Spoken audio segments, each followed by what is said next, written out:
नमस्कार दोस्तों, आज फिर से हम आपके लिए टॉपिक दुर्खेम का जो अगला सिद्धांत है आत्महत्या का, हमने आपको पिछले भी टॉपिक में बताया था। तो आत्महत्या का सिद्धांत आज हम लोग पढ़ेंगे दुर्खेम का। वन बाय वन एक एक टॉपिक पढ़ते जाएंगे हम लोग। और दुर्खेम का दूसरा टॉपिक होगा ये, और सुसाइड इनका दूसरे टॉपिक का नाम है। तो उसको हम लोग आज देखेंगे किस तरह से इसको दुर्खेम ने बताया है, क्या बताया है। इसको भी दुर्खेम ने सामाजिक तथ्य बताया है। तो हम आपको आज बताएंगे कि दुर्खेम ने इसको सामाजिक तथ्य क्यों बताया है, किस तरह से आत्महत्या को दुर्खेम ने एक्सप्लेन किया है। चलिए देखते हैं सबसे पहले दुर्खेम ने इसमें क्या क्या बताया है। तो दुर्खेम ने बताया कि जो सुसाइड होता है, आत्महत्या,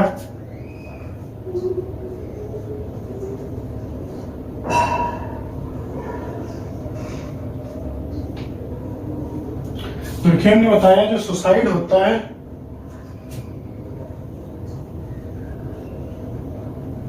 दो शब्दों से मिलकर बना होता है, सुई और साइड। सुई का मतलब होता है स्वयं, साइड का मतलब होता है हत्या। तो दुर्खेम ने इस प्रकार ये समझाने का प्रयत्न किया इसमें कि जो आत्महत्या है दो शब्दों से मिलकर बना है। पहला शब्द सुई मतलब स्वयं, दूसरा साइड मतलब हत्या। तो दुर्खेम ये कहना चाहते हैं कि जब व्यक्ति द्वारा किया गया कार्य सचेतन, जो व्यक्ति अपने मस्तिष्क से और अपने होशो हवास में जो कार्य करता है, जिसमें उसको पता होता है कि इसके बाद मेरा मरना तय है, तो उसको दुर्खेम ने आत्महत्या का नाम दिया है। तो दुर्खेम कहते हैं कि जब स्वयं हत्या की जाती है तो उसे आत्महत्या कहते हैं। तो इसमें हम आपको पहले लिखाते हैं, 2 लाइनें लिखिए, फिर इसमें आगे हम समझाते हैं कि लिखिए। आत्महत्या अंग्रेजी के सुइसाइड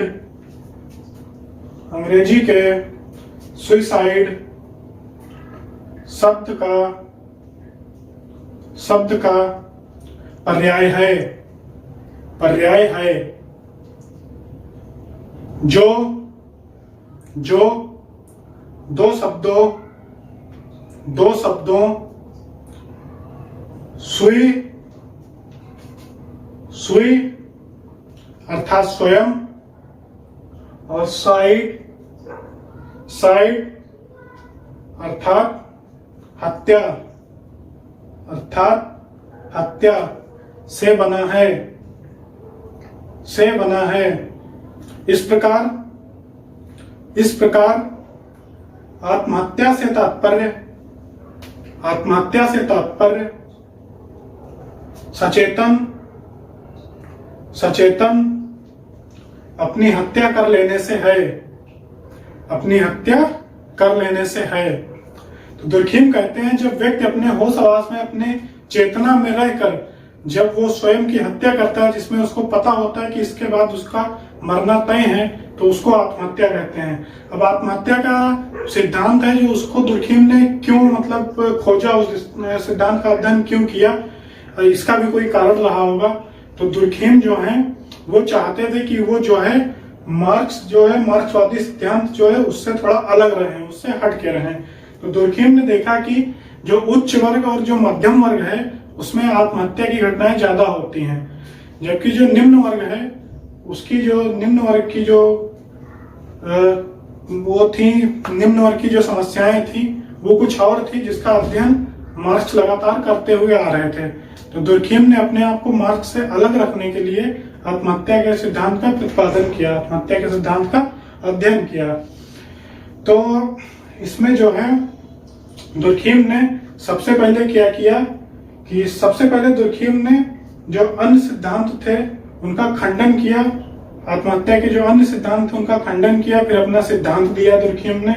और इसमें दुर्खेम ने एक फ्रांस से एक पुलिस स्टेशन जो होता है, फ्रांस के पुलिस स्टेशन से इसमें दुर्खेम ने एक डाटा इकट्ठा किया। उस डाटा इकट्ठा करने में दुर्खेम ने जो पाया वो आप लिखिए एक बार, फिर मैं समझाता हूं कि दुर्खेम का यह सिद्धांत दुर्खेम का यह सिद्धांत एक तथ्य पर आधारित है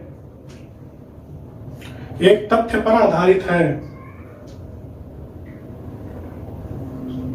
उसने पाया कि फ्रांस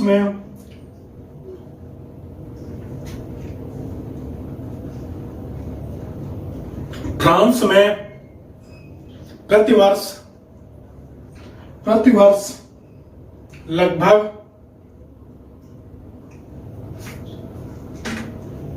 लगभग समान दर से या आत्महत्या करने वालों की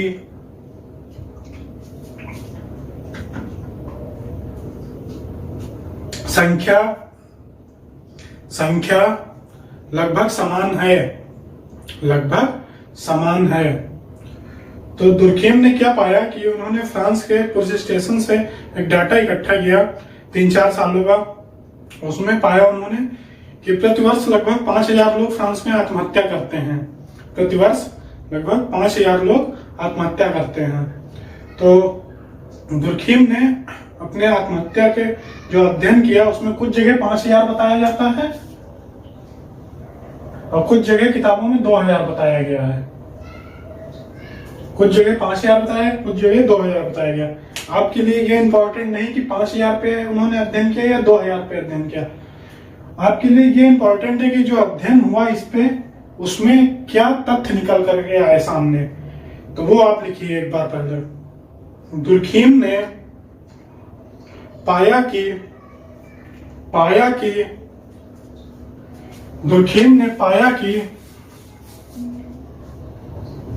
क्या पाया दुर्खेम ने? इधर लिखिए कम, इधर लिखिए ज्यादा, यहां लिखिए विवाहित, यहां लिखिए अविवाहित।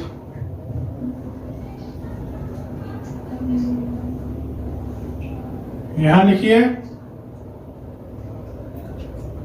तलाकशुदा,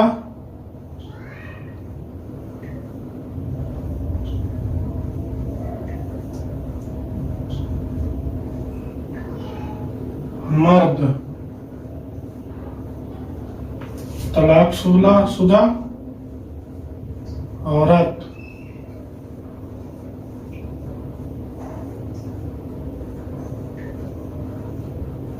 ठीक है। और लिखिए यहां लिखिए गांव, यहां लिखिए शहर, ठीक है। यहां लिखिए कैथोलिक,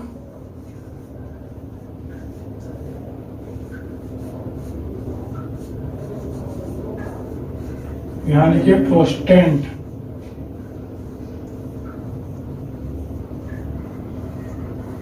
ठीक है। यहां लिखिए नागरिक,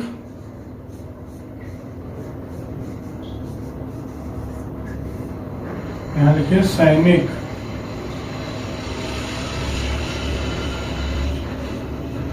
ये एक चार्ट आप बनाइए पहले। दुर्खेम ने पाया, उसके बाद डॉट दीजिए, लाइन खींचिए, एक तरफ कम एक तरफ ज्यादा। कम में लिखिए विवाहित, तलाकशुदा औरत, गांव, कैथोलिक, नागरिक। ज्यादा में लिखिए अविवाहित, तलाकशुदा मर्द, शहर, प्रोटेस्टेंट और सैनिक। लिखिए 2 मिनट में, ठीक है। तो मैं एक्सप्लेन कर रहा हूं, आप इसको लिखिए साथ में। तो उन्होंने पाया कि जो तलाकशुदा औरतें होती हैं, तलाकशुदा मर्द की अपेक्षा कम सुसाइड करती हैं। विवाहित लोग कम आत्महत्या करते हैं, अविवाहित ज्यादा करते हैं। कारण जो उन्होंने बताया कि जो जिम्मेदारियां होती हैं वो आत्महत्या को कम करती हैं। एक बात और लिख लीजिए यहाँ एक बात और लिख लीजिए कि शांति युद्ध, युद्ध यहाँ, शांति यहाँ। इन्होंने बताया कि जब शांति होती है तो आत्महत्या ज्यादा होती है, युद्ध जब होता है तो आत्महत्या कम होती है। इसका कारण इन्होंने दिया कि जो कारण इन्होंने दिया इसका कि जो आत्महत्या है इसमें युद्ध में लोगों के ऊपर जिम्मेदारियां ज्यादा होती हैं, इसलिए वो आत्महत्या कम करते हैं। शांति के समय जिम्मेदारियां कम होती हैं, इसलिए वो आत्महत्या ज्यादा करते हैं। विवाहित लोगों के ऊपर जिम्मेदारियां ज्यादा होती हैं, इसलिए वो आत्महत्या कम करते हैं। अविवाहित लोगों के पास जिम्मेदारियां कम होती हैं, इसलिए वो अलगाव महसूस करते हैं और आत्महत्या ज्यादा करते हैं। शहर में कोई एक दूसरे को जानता नहीं, कोई एक दूसरे को पहचानता नहीं, वहां पे लोग अलगाव की भावनाओं को महसूस करते हैं, इसलिए आत्महत्या ज्यादा करते हैं। गांव में लोग मिलजुल कर रहते हैं, एक दूसरे से संबंध रखते हैं, एक दूसरे से बोलते हैं, बैठते हैं, साथ में उनके रहते हैं, इसलिए गांव में समेकित एकीकृत रहने की भावना महसूस होती है। गांव के प्रति जिम्मेदारियां महसूस होती हैं, लोगों के प्रति उनकी जिम्मेदारियां जो हैं उनको बताती हैं कि जिम्मेदारियां हैं उनके ऊपर, इसलिए वो आत्महत्या कम करते हैं। कैथोलिक लोग जो है वो कम जो है आत्महत्या करते हैं, जबकि प्रोटेस्टेंट लोग ज्यादा आत्महत्या करते हैं। कारण ये होता है कि कैथोलिक लोग जो होते हैं वो बहुत अच्छा बिजनेस करते हैं, जिससे उनको लगता है कि समाज में उनकी जरूरत है, इसलिए वो लोग आत्महत्या कम करते हैं। नागरिक जो है सैनिक की अपेक्षा आत्महत्या कम करता है। कारण यह होता है कि यहाँ पे एक दूसरा फैक्टर काम करता है, वो ये है कि सैनिकों के ऊपर रेगुलेशंस ज्यादा होते हैं, इसलिए वो आत्महत्या ज्यादा करते हैं। नागरिकों के ऊपर रेगुलेशन कम होते हैं, उनके ऊपर कंट्रोल कम होता है, इसलिए वो आत्महत्या कम करते हैं। अब लिखिए, फिर एक बात समझाते हैं इसको। पहले लिखिए इसको कि ये चार्ट बना के फिर लिखिए, दुर्खीम ने उपरोक्त आंकड़ों के आधार पर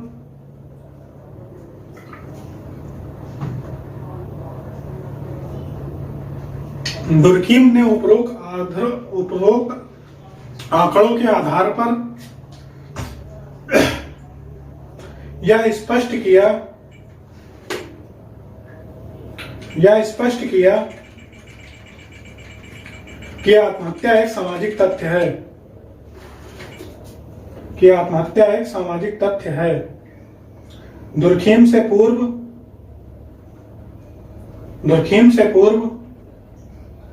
आत्महत्या को मनोवैज्ञानिक तथ्य माना जाता था।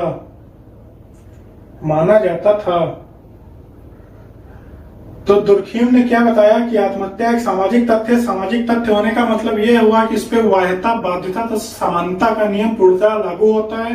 तीनों नियम एक साथ जब लागू होते हैं तब उसे आत्महत्या सामाजिक तथ्य कहा जाता है। तो दुर्खीम ने यह कहने का प्रयास किया कि जो आत्महत्या होती है लोग अपने मन से उसको नहीं करते हैं। आत्महत्या का कारण जो है बाहर से, जो समाज से उनके ऊपर जो बाध्यता होती है, जो वाह्यता का बल उनके ऊपर लगता है, उसको कारण होता है आत्महत्या का। यह दुर्खीम ने बताने का प्रयास किया।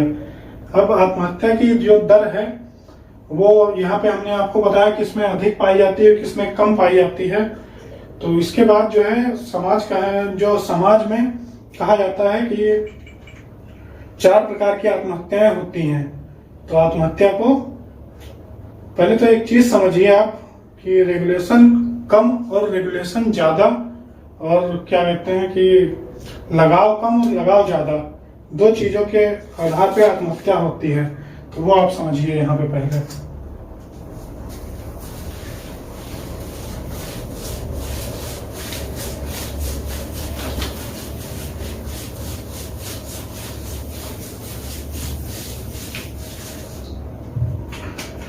एक व्यक्ति है,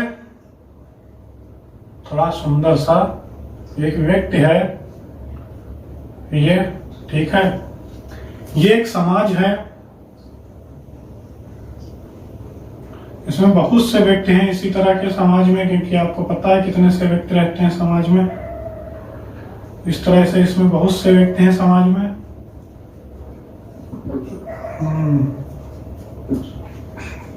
यह है समाज, यह है व्यक्ति। होता क्या है, जब व्यक्ति जो है समाज से बिल्कुल कटा सा रहता है, बिल्कुल वो समाज को भाव नहीं देता है, पैसे वैसे होते हैं, इसके पास अच्छा पैसा होता है, ऐशो आराम रहता है, सुकून की जिंदगी जी रहा होता है, समाज से इसका कोई मतलब नहीं रहता, इसको अपने आप में बहुत अहंकार रहता है, कहता है हर काम में पैसे से करा लूंगा। एक समय आता है जब इसके ऊपर मुसीबतों का पहाड़ टूटता है। इसके पास पैसा तो बहुत रहता है, लेकिन इसके साथ कोई खड़ा नहीं होता है। समाज का कोई भी इसके पास नहीं आता, कोई भी इसके साथ नहीं बैठता, कोई भी इसको सांत्वना नहीं देता है कि पैसा होने के बावजूद भी इसको ऐसा महसूस होता है कि मेरा कोई नहीं है। जिस दिन ये महसूस हो जाता है इसको कि मेरा कोई नहीं है, उस दिन ये अहंकार में जरूर रहता है, लेकिन अहंकार में रहने की वजह से समाज से कुछ कह नहीं सकता है, समाज से कुछ बोल नहीं सकता है। जब समाज से कुछ बोल नहीं सकता है तो समाज से इसको अलगाव सा महसूस होता है। जब समाज से इसको अलगाव महसूस होता है तब यह मजबूर होकर आत्महत्या करने की प्रयास करता है या आत्महत्या कर देता है। कहने का मतलब यह है कि ये व्यक्ति है, ये समाज से अलग रहता है।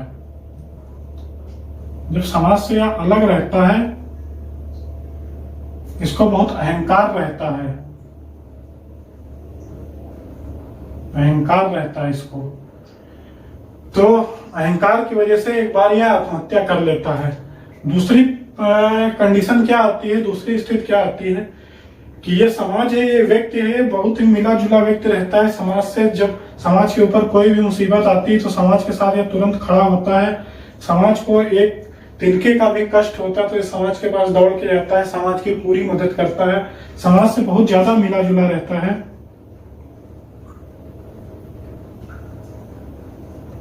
मिला जुला रहता है, समाज से अलग नहीं हो पाता है ये। और समाज के लिए ये जब आत्महत्या करता है, समाज के ऊपर जब मुसीबत आती है तब ये आत्महत्या करता है, समाज के लिए अपनी जान दे देता है। तो इसको कहते हैं परार्थवादी, यानी समाज के लिए आत्महत्या करता है तो इसे परार्थवादी कहते हैं। इसको अहमवादी कहते हैं, अहमवादी आत्महत्या।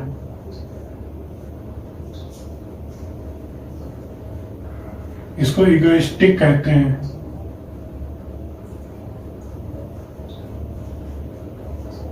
तो क्या होता है कि जब ये अपने आप को इससे अलग नहीं कर पाता है तो समाज के लिए आत्महत्या कर लेता है। यहाँ पे आपने देखा कि आत्महत्या का एक कारण है एकीकरण होना, यानी समाज के साथ जो इसका जुड़ाव है, एकीकरण इसका, उसके लिए आत्महत्या हो रही है। किस लिए हो रही है? एकीकरण के लिए, एकीकरण के लिए आत्महत्या हो रही है। ठीक है, यहाँ पे आपने ये देखा कि आत्महत्या एकीकरण के लिए हो रही है। एक दूसरी परिस्थितियां बनती हैं, ये समाज होता है, ये व्यक्ति होता है। मान लीजिए ये व्यक्ति है, ठीक है, ये समाज है। तो होता क्या है कि ये व्यक्ति बहुत ही अच्छे से रह रहा होता है समाज में, लेकिन एक समय आता है कि समाज का जो कंट्रोल है वो पूरी तरह टूट जाता है, समाज का जो नियंत्रण होता है वो पूरी तरह टूट जाता है। मान लो कि ये व्यक्ति, ये इसको अगर आप जनता मान लीजिए, तो भूख से तड़प रही होती है, ये भूख से तड़प रही होती, खाने के लिए इसके पास कुछ नहीं होता है। जब खाने के लिए इसके पास कुछ नहीं होता है तब ये चाहता है कि सारे नियम तोड़ दिए जाएं और सारे नियम तोड़ करके जो है खाना ले लिया जाए खाने के लिए, लेकिन ये नियम जो है तोड़ नहीं पाता है। समाज में इतना ज्यादा भ्रष्टाचार हो चुका होता है, इतनी ज्यादा नियंत्रण खत्म हो चुका होता है कि इसके पास कुछ भी इसको नहीं मिलता, ये मजबूर होकर आत्महत्या कर लेता है। इसको आप इस तरह से समझिए, जो किसान होता है वो अनाज उगाता है, अनाज उगाने के बाद जब वो कहता है कि सरकार से कि हमारा देखिए इतने रुपए लागत आ रही है, मान लीजिए 1000 रुपए कहता है प्रति क्विंटल लागत आ रही है, और इसको कम से कम आप 1200 में तो लीजिए कि हमारे पास कुछ तो बचे खाने के लिए, ये कहता है जब किसान। और जब ये मंडी में जाता है किसान यहाँ से, तो इसका 800 रुपए में ही अनाज खरीदा जाता है, वहां पे 800 रुपए में। तो समाज ये देखता है कि सरकार का नियंत्रण पूर्णतः खत्म हो चुका होता है, और नियंत्रण खत्म होने को ही ये समझ लेता है कि अब कुछ नहीं होने वाला है, और ये आत्महत्या करने का प्रयास करता है। जब नियंत्रण खत्म होने वाला होता है, इसको कहते हैं कि प्रतिमानहीनता, एनोमिक जो होता है, प्रतिमानहीनता इसको कहते हैं। यहाँ पे समाज से व्यक्ति है, नियंत्रण जो है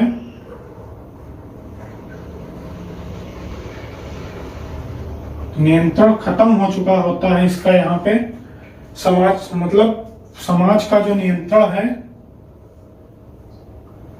ऐसे खत्म हो चुका होता है नियंत्रण, उसके कारण ये आत्महत्या करता है। यहाँ पे हमने आपको बताया कि इसको फिर क्या कहते हैं, एनॉमी यानी प्रतिमानवादी, प्रतिमानहीनता, एनॉमिक, प्रतिमानहीनता आत्महत्या जो होती है इसी को हम लोग कहते हैं एनॉमिक। ठीक है, फिर एक और चीज बनती है, वहां पे क्या होता है कि समाज के व्यक्ति के ऊपर समाज का बहुत अधिक नियंत्रण हो जाता है। जैसे यहाँ पे समाज का बहुत कम नियंत्रण था तो इसके लिए इसने आत्महत्या कर लिया, उसी तरह एक समय आता है कि इसके ऊपर समाज का बहुत अधिक नियंत्रण हो जाता है।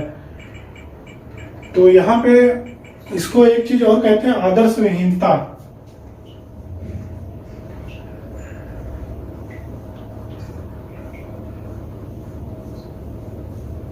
आदर्श विहीनता, इसको आदर्श विहीनता भी कहते हैं। ठीक है, तो आदर्श विहीनता भी इसको कहते हैं, जब नियमों का पालन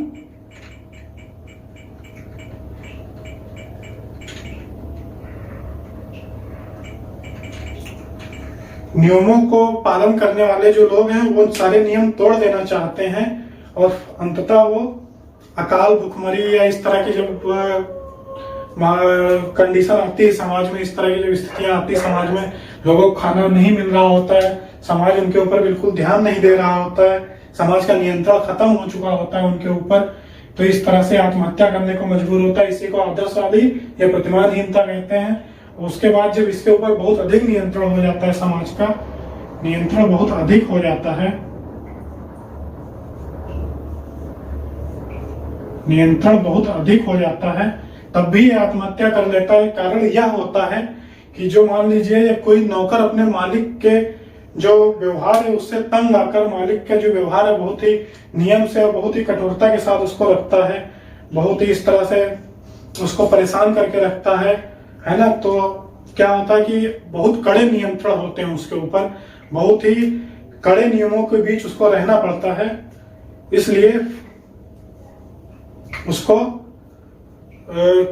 आत्महत्या करने का मन होता है और वो आत्महत्या को अंजाम देता है और आत्महत्या कर लेता है। जैसे क्या होता है, मान लीजिए कोई सैनिक है, उसके ऊपर बहुत ज्यादा नियंत्रण है, जब बहुत ज्यादा नियंत्रण होता है तो वो चाहता है कि इस नियंत्रण से हमें छुटकारा मिले किसी तरह, वो आत्महत्या कर लेता है। या एक और एग्जांपल समझिए, अपने यहाँ दास प्रथा बहुत ज्यादा फेमस थी। दास प्रथा इसलिए फेमस थी क्योंकि लोगों को बिना पैसा दिए लोगों को खरीद लिया जाता था, और बिना पैसा दिए उनसे काम कराया जाता था।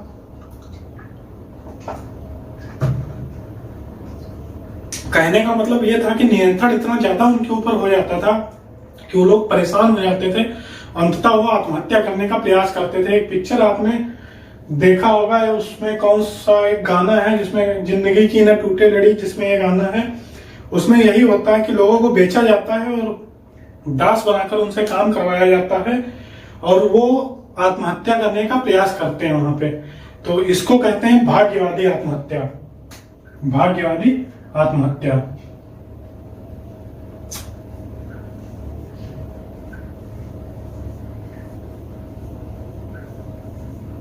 भाग्यवादी आत्महत्या कहते हैं इसको। तो हम लोग लिखेंगे पहले कि क्या होती है भाग्यवादी आत्महत्या, क्या होता है। तो सबसे पहले लिखिए कि दुर्खेम के अनुसार, यहां पे आपने देखा कि किस वजह से आत्महत्या हो रही, नियंत्रण की वजह से।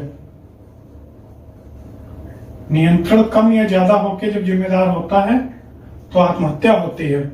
यहाँ पे एकीकरण की वजह से हो रही थी। तो लिखेंगे अब हम लोग, दुर्खेम के अनुसार व्यक्ति और समाज के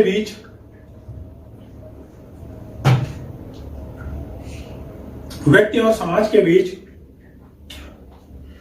दो संबंध होते हैं। पहला एकीकरण,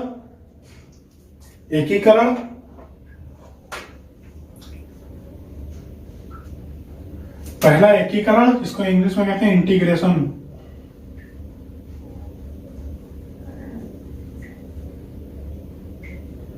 पहला इंटीग्रेशन, दूसरा रेगुलेशन।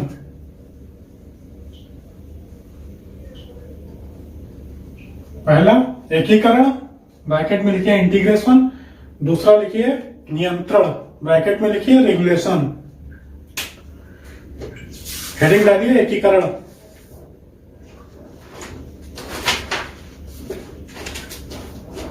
एकीकरण हेडिंग डाल के 1 मिनट।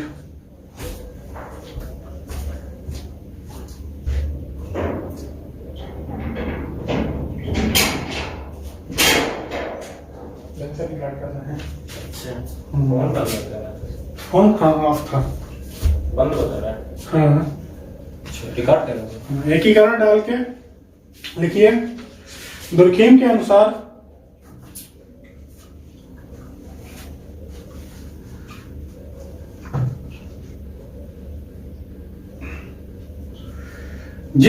व्यक्ति जिस समाज में रहता है,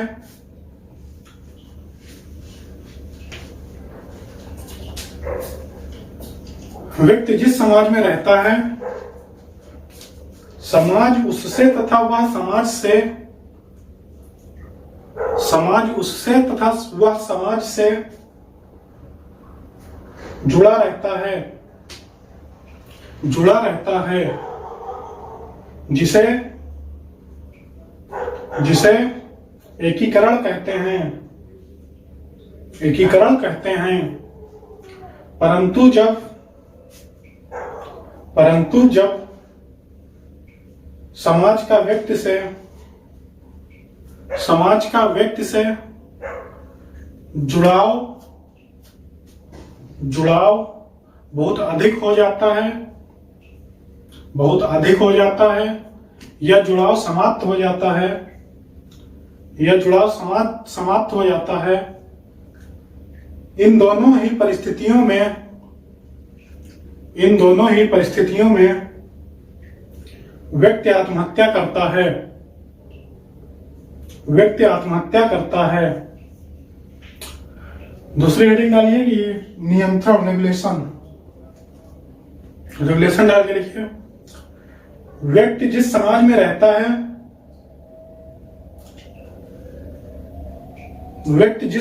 रहता है, उसमें समाज व्यक्ति को नियंत्रित करता है। जब समाज का नियंत्रण अपने सदस्यों पर अत्यधिक बढ़ जाता है, यह समाप्त हो जाता है, तब आत्महत्याएं होती हैं। पैरा चेंज कर गया। दुर्खीम ने 4 प्रकार की आत्महत्याओं की पहचान की है।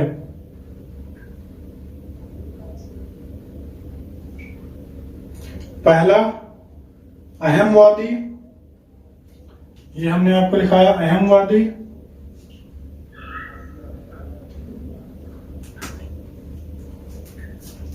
इगोइस्टिक, इगोइस्टिक,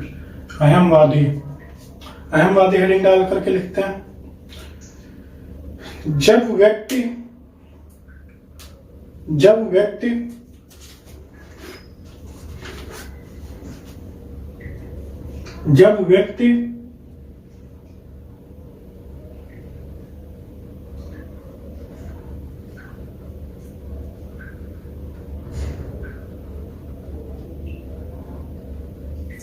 के ऊपर, जब व्यक्ति पर समाज का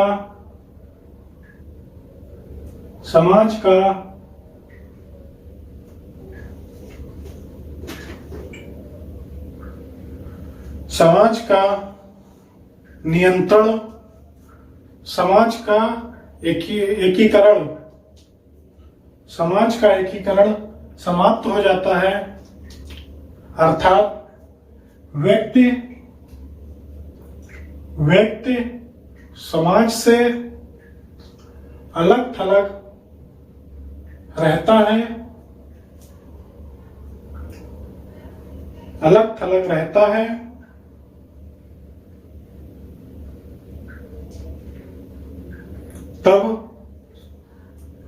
तब उसे एक समय के बाद अलगाव महसूस होता है, अलगाव महसूस होता है। परंतु वह अहमवाद की भावना से ग्रस्त होता है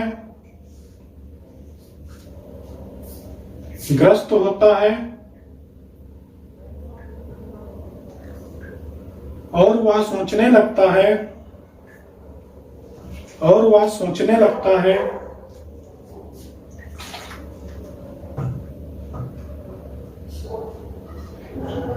कि उसकी आवश्यकताओं की पूर्ति समाज नहीं कर सकता है और न ही उस पर समाज का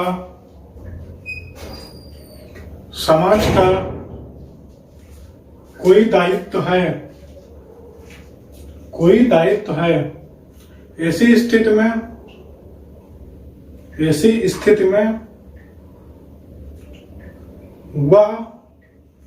वह निराश होकर आत्महत्या कर लेता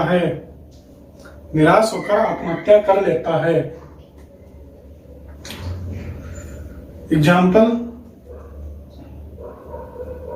एग्जाम्पल,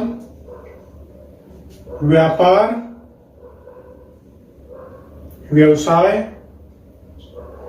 संबंध, स्वास्थ्य, स्वास्थ्य आदि में विफलता के कारण की गई आत्महत्या। दूसरी हेडिंग डालते हैं, परार्थवादी आत्महत्या। परार्थवादी आत्महत्या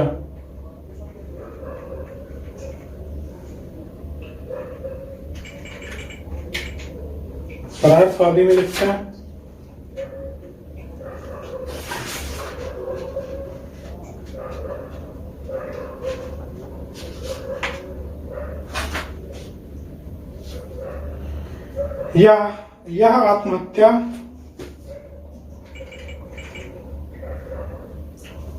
यह आत्महत्या अहमवादी के विपरीत होती है, जो समाज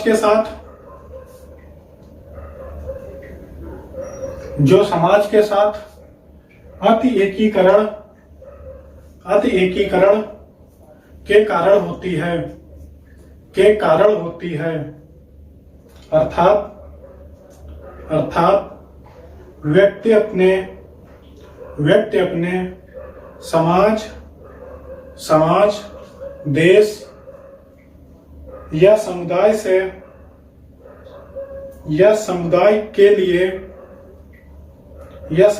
के लिए आत्महत्या करते हैं।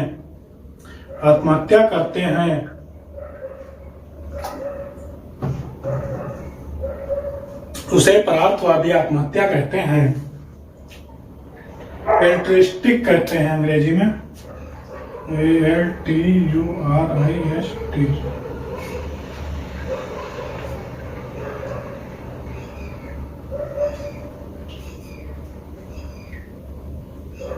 ALTRUISTIC,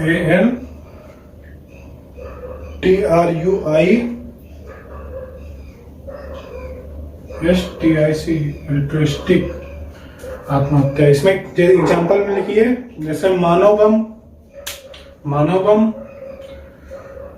युद्ध में सैनिक, मानवगम युद्ध में सैनिक। क्या होता है कि जब व्यक्ति का समाज से बहुत अधिक लगाव होता है तो वह समाज के लिए आत्महत्या करता है। जैसे जब कोई मानवगम बन के अपने समाज के लिए, अपने धर्म के लिए ऐसा कुछ होता है, खुद आत्महत्या कर लेता है, तो उसे परार्थवादी आत्महत्या कहते हैं। या जब युद्ध में सैनिक देश के लिए शहीद होता है तो उसे परार्थवादी आत्महत्या कहते हैं। अगली हेडिंग, प्रतिमानहीनतावादी। प्रतिमानहीनतावादी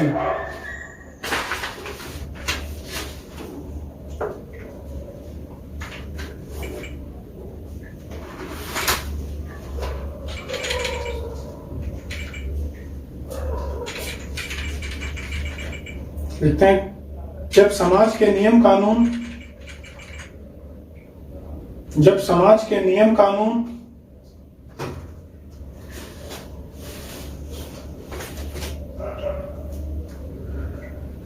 व्यक्ति पर लागू नहीं होते हैं,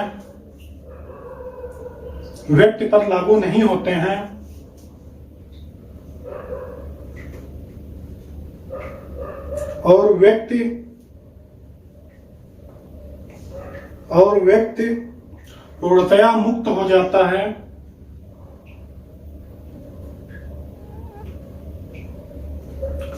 पूर्णतया मुक्त हो जाता है, और आत्महत्या करता है,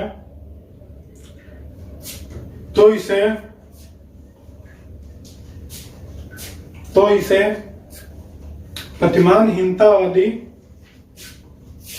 या आदर्शविहीन आत्महत्या कहते हैं। आदर्शविहीन आत्महत्या कहते हैं। एग्जाम्पल, किसानों द्वारा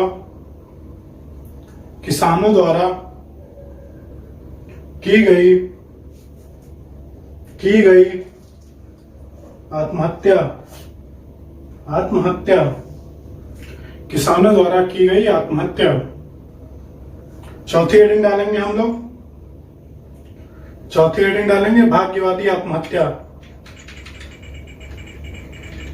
भाग्यवादी आत्महत्या।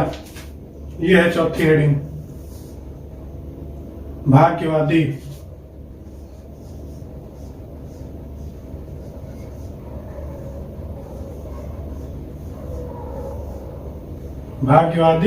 आत्महत्या।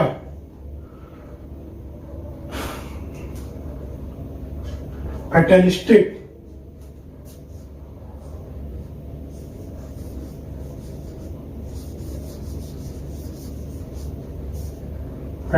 सुसाइड कहते हैं इसको। क्या कहते हैं? फैटलिस्टिक सुसाइड कहते हैं इसको। लिखेंगे हम लोग, जब समाज का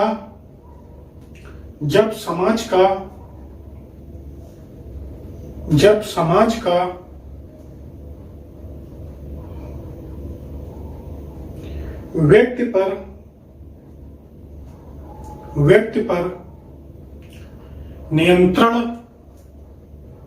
नियंत्रण बहुत अधिक हो जाता है,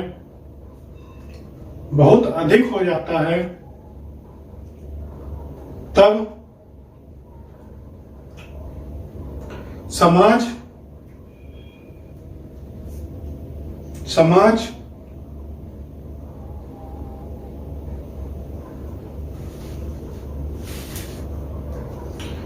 उसकी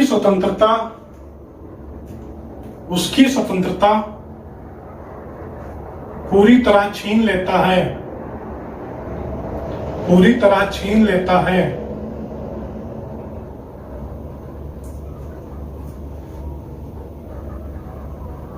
जैसे दास प्रथा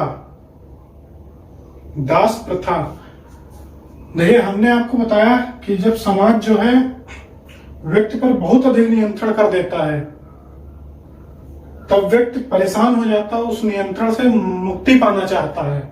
जब उस नियंत्रण से मुक्ति पाना चाहता है तब वो आत्महत्या कर लेता है।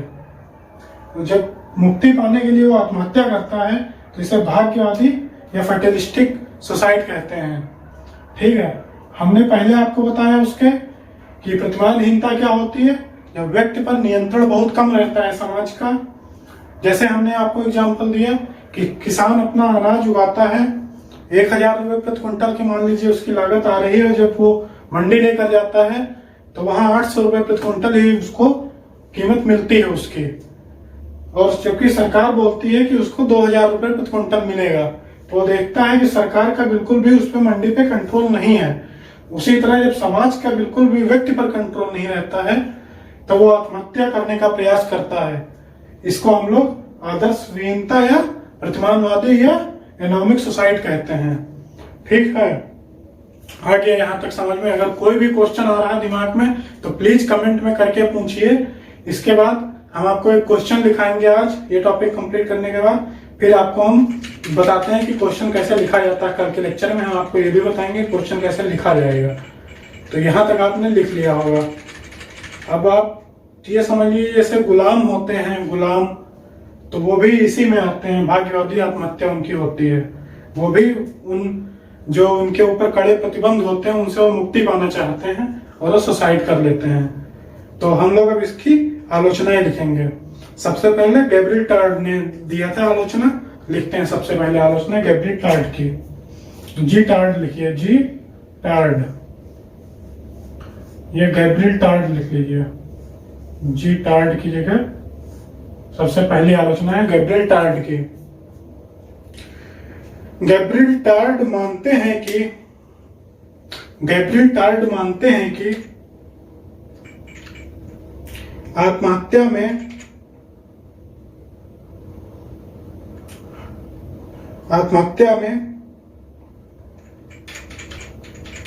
व्यक्ति की अपनी मानसिकता की बड़ी भूमिका होती है। मानसिकता की बड़ी भूमिका होती है। एक ही परिस्थिति में कुछ लोग आत्महत्याएं करते हैं और कुछ लोग नहीं करते। अगर एक ही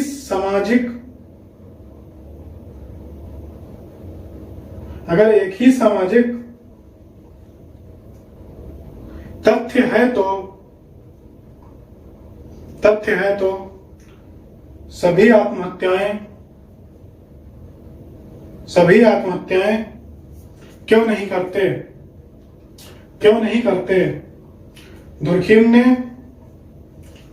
ने व्यक्ति के मनोविज्ञान को कोई महत्व नहीं दिया। टार्ड जी कहते हैं, गैब्रिएल टार्ड कहते हैं, टार्ड जी का ये कहना है कि जब एक ही परिस्थितियां आती, मान लो एक क्लास में 100 बच्चे फेल हो रहे हैं, मान लो एक क्लास में 100 बच्चे फेल हो रहे हैं, तो इसमें सुसाइड 1 या 2 करते हैं, सब सुसाइड क्यों नहीं करते? अगर ये सामाजिक तथ्य है आत्महत्या, तो इन सबको सुसाइड करना चाहिए, लेकिन सब नहीं करते हैं सुसाइड। ये गैब्रिएल टार्ड का कहना है। ठीक है, अब अगले हम लोग लिखते हैं, दूसरा लिखे जेम्स। तो जेम्स मानते हैं कि, दूसरा लिखिए, दूसरा जेम्स।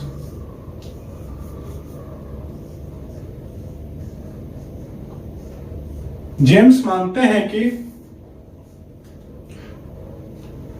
आत्महत्या अनुकरण के कारण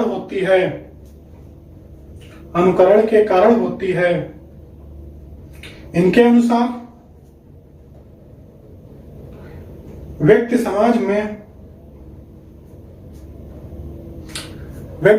में आत्महत्या के कारण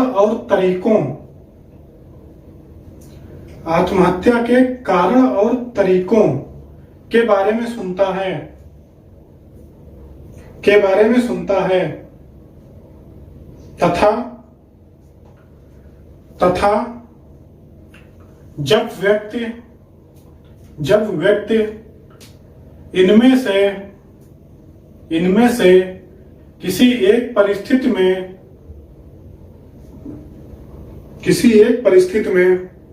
आता है तो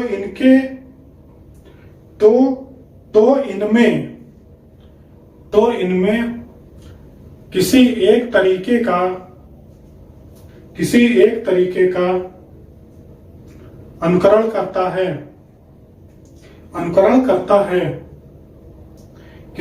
तरीके का अनुकरण करता है। तो ये क्या कहते हैं जेम्स जी जो हैं, तो जेम्स जी ये कहते हैं कि मान लीजिए कोई एक व्यक्ति है, तो जब वो समाज में सुनता रहता है कि किसी का बिजनेस फेल हो गया, किसी के घर में लड़ाई हो रही है, किसी की बीवी से उसकी लड़ाई हो रही है, किसी का लड़का सही नहीं निकल रहा है, किसी के घर में जरा ज्यादा शराब पीने से लड़ाई हो रही है, तो व्यक्ति क्या करता है, वो ऐसे देखता रहता है। मान लीजिए ये व्यक्ति है, ये समाज में सुनता रहता है सब कि किसी कोई बिजनेस में फेल हो गया तो उसने सुसाइड कर ली। मान लो कोई बिजनेस में फेल हुआ, व्यापार में असफल हुआ, तो इसमें खुद को गोली मार ली, मान लो गोली मार ली, आत्महत्या कर ली, ठीक है। फिर इसने सुना कि दूसरा व्यक्ति था, उसके घर में लड़ाई होती थी,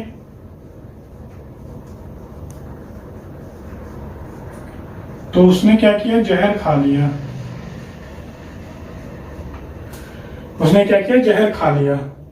फिर इसी व्यक्ति ने सुना, ये व्यक्ति है जो ये सब सुन रहा है, ये व्यक्ति है जो ये सब सुन रहा है यहाँ पे, ठीक है।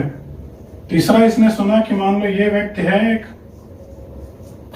स्टूडेंट है, ये पेपर में फेल हो गया,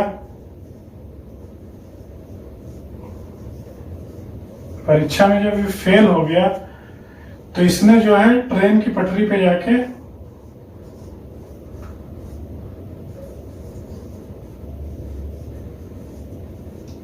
सुसाइड कर ली।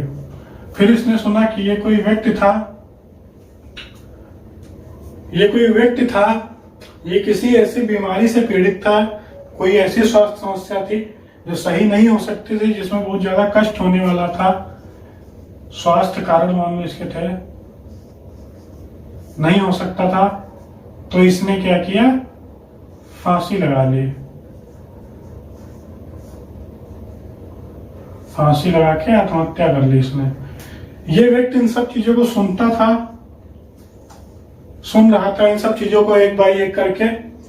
अचानक क्या हुआ, एक दिन इनमें से कोई एक परिस्थिति इसके साथ हो गई। मान लो एक व्यापार करता था ये भी, और व्यापार में ये फेल हो गया। जब व्यापार में ये असफल हो गया तो इसने देखा कि इन तरीकों में ऐसा कौन सा तरीका था कि व्यापार के असफल होने के कारण इनमें से क्या होता था कि लोग व्यापार में असफल हो जाते थे, तो इनमें से क्या करते थे।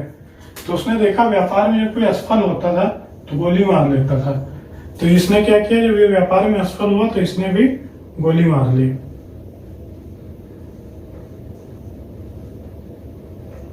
गोली मारकर इसने आत्महत्या कर ली।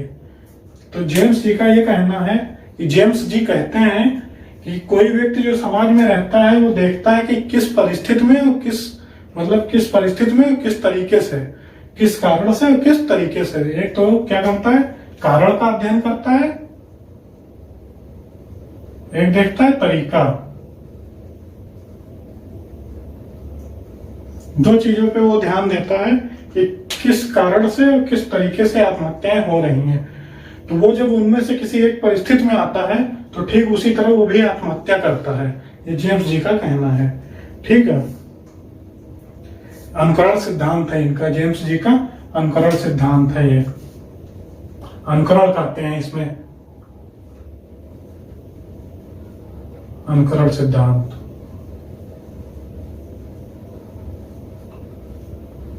ठीक है, फिर लिखिए एक लाइन।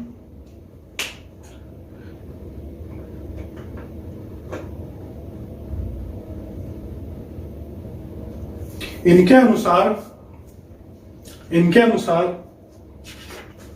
अमेरिका में जब कोई सेलिब्रिटी आत्महत्या करता है तो इसी तरीके से आत्महत्या करने वालों की संख्या बढ़ जाती है। ठीक है, अब एक और वो समाजशास्त्री है, इनका नाम था टिनसैफ।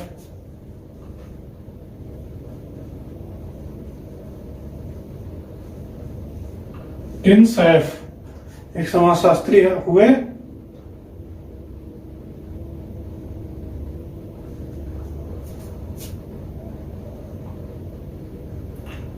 टिनसैफ ऐसे लिख लो, टिमा सैफ लिखा है, टिमसैफ लिख लो, टिमसैफ लिख लो। ठीक है, तो इनका मानना है कि आत्महत्या कई कारणों से होती है, जिनमें मनोवैज्ञानिक,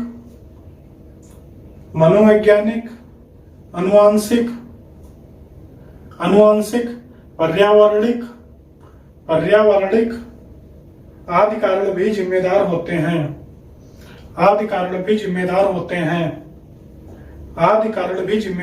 हैं, जिसे दुर्खीम ने महत्व नहीं दिया। एक और समाजशास्त्री हुए, उनका नाम था मार्विस। चौथे समाजशास्त्री थे, इनका नाम था मार्विस। MARVIS,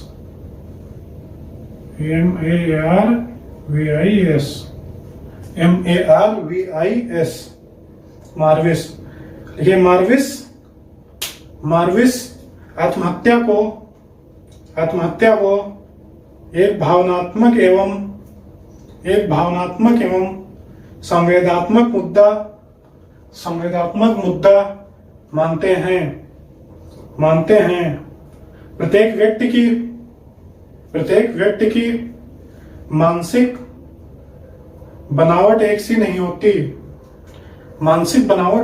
होती। प्रत्येक व्यक्ति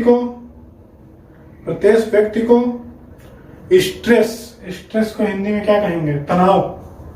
प्रत्येक व्यक्ति को स्ट्रेस,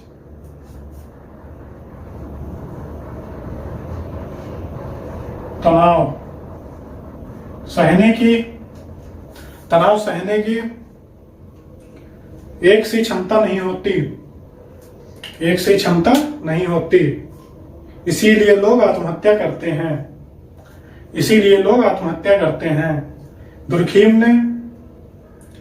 दुर्खीम ने भावनात्मक और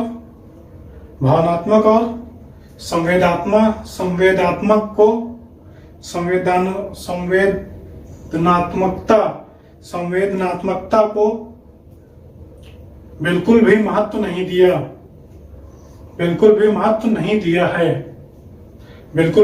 नहीं दिया है। ठीक है, अब हम लोग इसके निष्कर्ष लिखेंगे। हेडिंग डालिए निष्कर्ष।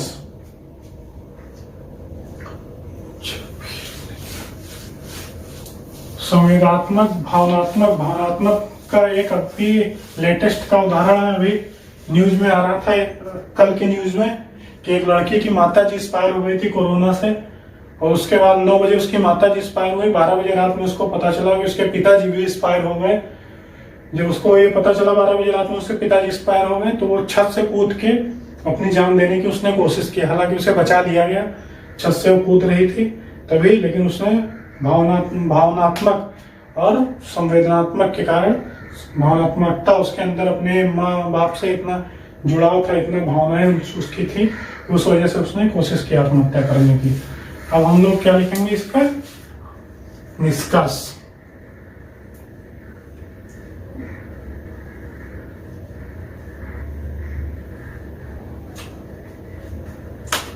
निष्कर्ष में लिखते हैं, आत्महत्या एक सार्वभौमिक घटना है, सार्वभौमिक घटना है जिसके मनोवैज्ञानिक, सामाजिक, अनुवांशिक जैसे कारण भी हो सकते हैं। दुर्खीम के सिद्धांत से पूर्व इसे मुख्यतः वैज्ञानिक,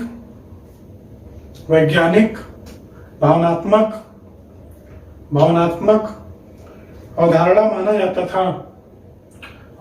माना जाता था।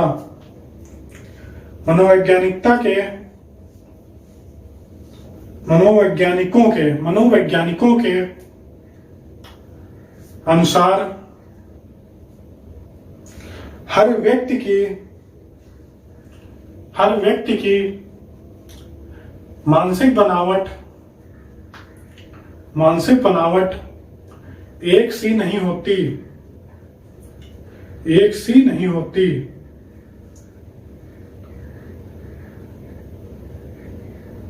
हर व्यक्ति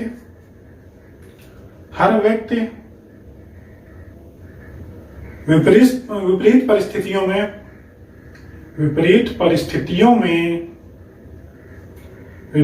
परिस्थितियों में तनाव को नहीं झेल पाता और वो आत्महत्या कर लेता है। दुर्खीम ने अपने सिद्धांत से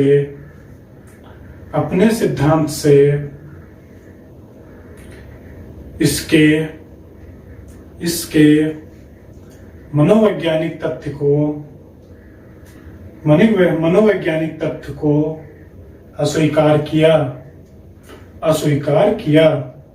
और इसे एक सामाजिक तथ्य प्रमाणित करने का प्रयास किया। अब देखिए इसको कैसे सामाजिक तथ्य कैसे बना रहे हैं दुर्खीम जी, ये समझो। दुर्खीम कह रहे हैं, मान लो ये कोई व्यक्ति है, ठीक है। दुर्खीम कहते हैं ये कोई व्यक्ति है, मान लो इसने क्या किया, एक स्कूल में पढ़ता था, सरकारी स्कूल था वो, 1 रुपए फीस पढ़ती थी, वरना वापस ही मिल जाती थी। स्कॉलरशिप खाना अलग से मिलता था, किताबें अलग से मिलती थी, कॉपी अलग से मिलती थी, सब कुछ फ्री में मिल रहा था। इस व्यक्ति को सब कुछ फ्री में मिल रहा था, फ्री में मिलता रहा। इसी तरह ये पढ़ने में अच्छा नहीं था और जाके ये फेल हो गया। जब फेल हो गया ये, तो तब भी ये समाज में एकदम खुला घूमता रहता था, इसको कोई कुछ नहीं कहता था। सरकारी स्कूल में पढ़ता था ये, उसके बाद ये फेल हो गया, समाज ने कुछ नहीं कहा।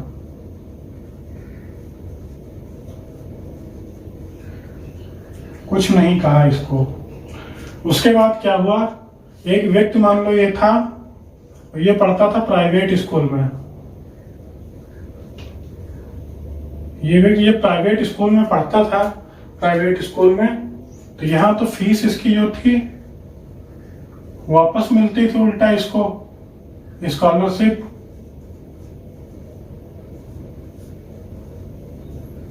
खाना इसको अलग से मिलता था, बुक्स भी मिलती थी, मस्त रहता था, कोई एक पैसा नहीं खर्चा होता था, वो पढ़ता था, फेल हो गया, इसके ऊपर कोई फर्क नहीं पड़ा। दूसरा व्यक्ति यहीं पे था, प्राइवेट स्कूल में पढ़ता था, और क्या होता था, ये प्राइवेट स्कूल में पढ़ेगा, 5,000 रुपए महीने इसकी फीस पड़ती थी, 5,000 रुपए महीने फीस पड़ती थी इसको।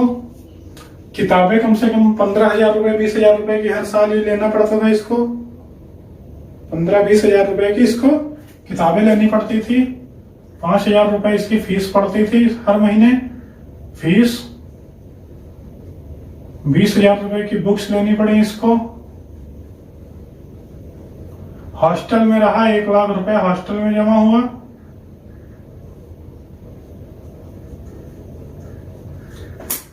एक लाख रुपए इसके हॉस्टल में जमा हुआ। उसके बाद में डीपीएस में पढ़ता था, मान लो डीपीएस में पढ़ता था। अब इतना खर्चा कराएगा ये, उसके बाद अगर ये फेल हो जाएगा तो समाज इसको ताना मारेगा नहीं मारेगा? 200 ताने मारे जाएंगे इसको, समाज इसका जीना हराम कर देगा, चरस हो देगा इसके समाज। तो वही इसके साथ होता था कि समाज इसको ताना मारेगा अगर ये फेल हो जाएगा। अब ये अगर फेल हो रहा है यहां से, तो समाज इसको ताना मारेगा कि इतना पैसा फूंका, हुआ क्या? कुछ नहीं हुआ, फेल हो गया, जाके बताओ।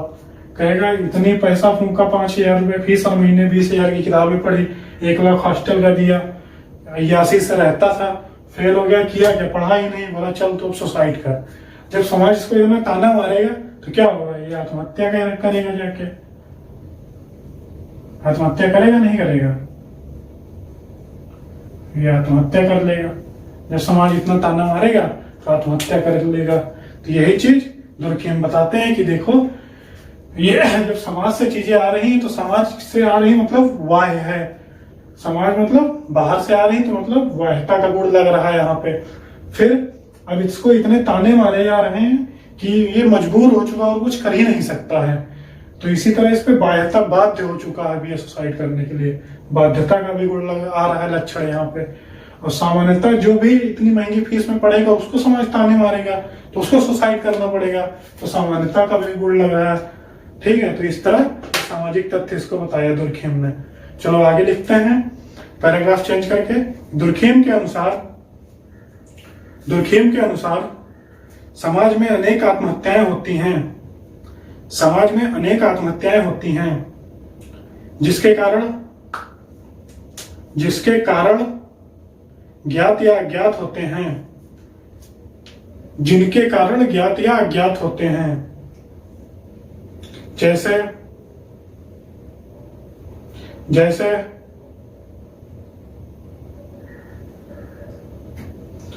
सामाजिक तथ्य या मनोवैज्ञानिक तथ्य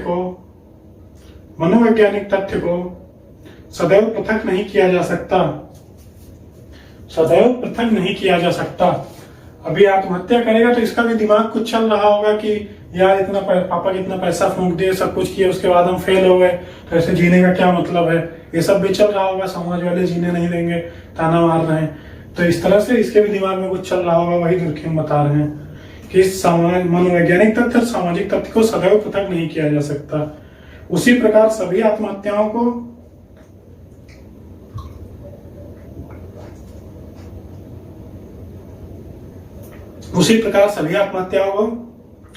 सामाजिक तथ्य नहीं माना जा सकता।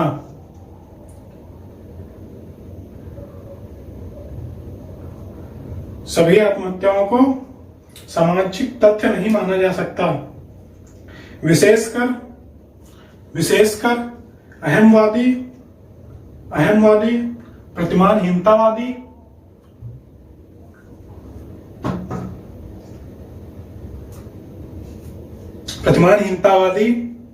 आत्महत्याओं का एक सबल प्रतिमान पक्ष भी है। वहीं परार्थवादी वहीं परार्थवादी एवं भाग्यवादी आत्महत्याएं सामाजिक तथ्य के करीब होती हैं। तो दोस्तों यहाँ पे ये वाला हम लोग का टॉपिक सुसाइड खत्म हुआ, आत्महत्या यहाँ से खत्म होता है। एक क्वेश्चन अक्सर पूछा जाता है, तो लिख लीजिए एक क्वेश्चन। जब भी आपको इस चैप्टर से क्वेश्चन पूछा जाएगा तो वही क्वेश्चन पूछा जाएगा। लिख लीजिए आप क्वेश्चन। देखिए, आत्महत्या एक सामाजिक तथ्य है। आत्महत्या एक सामाजिक तथ्य है।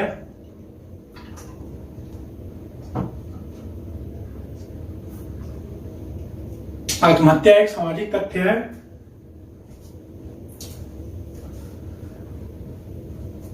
तथा समकालीन तर्कों के आधार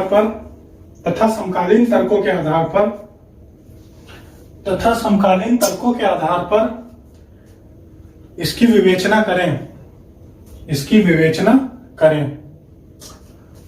तो ठीक है दोस्तों, आज का लेक्चर अपना यहीं पे खत्म होता है। ठीक है, और उम्मीद है आपको सब कुछ समझ में आया होगा।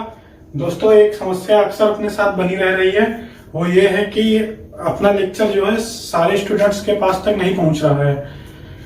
कोई भी टीचर इस तरह से अगर पढ़ाता होगा तो हम पढ़ाना बंद कर देंगे। यहाँ पे कोई भी टीचर इतनी आसानी से, इतने अच्छे से समझा के नहीं पढ़ा रहा है यूट्यूब पे पूरे।